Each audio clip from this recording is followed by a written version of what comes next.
Another day, another video na naman tayo dito. And for today's video nga pala is maglalaro tayo ng basketball. Ayan, may mga tropa tayo nakasama yan. Sila Rolien, sila Master yan. Sila Kuya Labong, sila Kuya Gabo, sila Kuya Eming. Kasama rin sila dyan. So, ngayon nga pala ay maglalaro kami sa Nabotas. So, ayan, umalis na nga kami dyan. Medyo mainit yung panahon pero laban na yan. So ayan, nakarating na nga pala kami sa Nabotas niyan. Nakakamiss yung lugar dito. Sobrang payapa. Sa mga di nakakaalam, dito nga pala ako pinanganak sa Nabotas. At dyan na rin ako lumaki. So meron tayong mga kaibigan dyan. May mga kilala rin tayo dyan. So dito ngayon malapit na kami makarating sa court na aming pupuntahan. So medyo matraffic din dyan. And hindi namin alam na yung mga eskinita pala yung mga papasukin namin. Kaya napasaba kami sa mga suutan, sa mga masisikip na daanan. At dito ngayon nakarating na kami sa court na pupuntahan namin. So hindi namin expect na marami palang player na naglalaro dito. Kasi ang akala namin is naka-schedule kami. Pero may mga naglalaro at may mga nakaabang pa. So antay-antay muna kami dyan. Maya-maya nga may nagchat kay Kuya Eming na nagyayaya mag-basketball. Alas 6 daw hanggang alas 9 ng gabi. So sabi namin puntahan ba namin o hindi. Baka maging Dayo series kami nito. Akala ko yung schedule lang. Magiging Dayo series pala. So dito nga pala nag-start na yung laro namin. So nagsimula na kami. Ayan, Kuya Labong pinasa. Hindi pinakikita ko kung niya pinasa. Kay Kuya Arvin pala. Kuya Arvin easy dos, easy layup kay Kuya Arvin. Kuya Labong may hawak ng bola, pinasa kay Kuya Gabo. Kuya Gabo naghanap ng papasahan, nag-dribble, pull-up jumper, no basket by Kuya Gabo. Kuya Arvin may hawak ng bola, nag-dribble, pull-up 3. Wala. Rebound by Kuya Labong, wala pa rin. Kuya Nico, rebound ulit. Ang daming offensive rebound, pinasa kay Kuya Labong. Easy basket na yan. Si Kuya Arvin nag-dribble, naghanap ng papasahan, dribble the ball. Uy, nag-pull up ng 3. Wala. Kuya Labong, easy basket ba? Pinasa sa kalaban.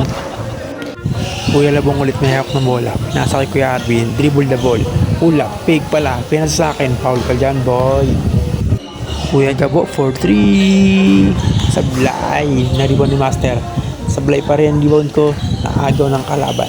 Kuya Gabo nag-dribble. Pinasa. Hindi ko makita kung sino. Pinasa sa akin. Butata, boy. Wala, mahina pa ako dyan. Sorry. Kuya Gabo ulit nag-dribble. Pinasa. 4-3, Kuya Arvin. Bang! Baskets. Good. Kuya Labong nag-dribble. Pinasa kay Kuya Nico. Nico for dos. Wala. Kuya Gabo ulit may hawak ng bola. Pinasa kay Kuya Arvin. Nag-dribble. Spin move. May bantay. Pinasa kay Kuya Labong. Kuya Labong nag-dribble. Pinasa ulit kay Kuya Arvin. Kuya Arvin nagdalawang isip. Nag-dribble. Nag-pull up. No basket. Kaso ang lakas ng rebound. Tumalon. Kaso naagawan. Sayang. Kuya Arvin for 3. No good. What a pass break by Kuya Gabo. Nasa kay Kuya Labong. Kuya Labong wala. Na-rebound ko. Foul na naman tayo dyan. Uy, bigla nag-layup. Sablay. Meron pa easy basket tayo dyan, boy. Kuya Ivan nag-dribble. Uy, bagsak. Yan. Nandala si Kuya Ivan dyan. So, di naman siya nasaktan dyan. Kuya Arvin nag-spin move. Nag-fake. Tsaka si traveling nga tayang. Kuya Nico, dribbling the ball. Naghanap ng pasahan. Umikot. Naagawan ng kalaban. Kuya Ivan. Kumana. Pinasa lang pala. Pinasa ulit. Rolly, pinasa kay Kuya Elton. Kuya Nico pull up dos. Pasok yan. Kuya Elton, nag-dribble. Kuya Elton ang bilis. Kuya Elton pinasa kay Rollian. Mulap. Sablay yan, boy. Kuya Nico, nag-dribble. Nag-fake. At apilok. Kanya ulit na rebound. Kanya pa rin. Hustle. Easy basket kay Kuya Nico. At after nga ng play na yan guys is nagkaroon ng diskusyonan at pagtatalo dahil sa score. So naisipan na namin itigil yung laro dahil nagkakainitan na sila. So yan, nag-usap-usap na sila kung ititigil na ba dahil may init na yung mga player. So yan guys, dito nga pala ipauwi na kami. So tinabla na namin yung laro dahil masyado nang mainit yung mga player.